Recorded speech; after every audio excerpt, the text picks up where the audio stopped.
Hello! ঘুম থেকে উঠে গেলাম সন্ধেবেলা শিবরাত্রির দিন। এবার যেহেতু এইবার ১০টার সময় জল ঢালতে হবে, তো মুখ-টুখ সব শুকিয়ে গেছে একদম।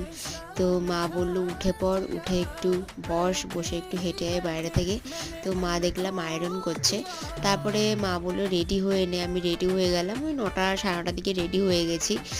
তো তোমাদেরকে দেখাই যে এখন মা আর আমি চলে এসেছি জল ঢালতে। তো ফাঁকাই ছিল রাত্রিবেলা, বেশিরভাগ সবাই পরের দিন করবে, যেহেতু পরের দিন ৬টা পর্যন্ত থাকবে হয়তো। তো ওখানে জল টল ঢেলে, কারণ তখন আর ফোন নিয়ে আমি ঢুকিনি, আর জল ঢালার সময় খুব ভিড় ছিল। তারপর বাড়ি চলে আসলাম, মা আমাকে ওই মিষ্টি ভেজানো জল দিয়ে দিল, ওটা খেয়ে নিলাম।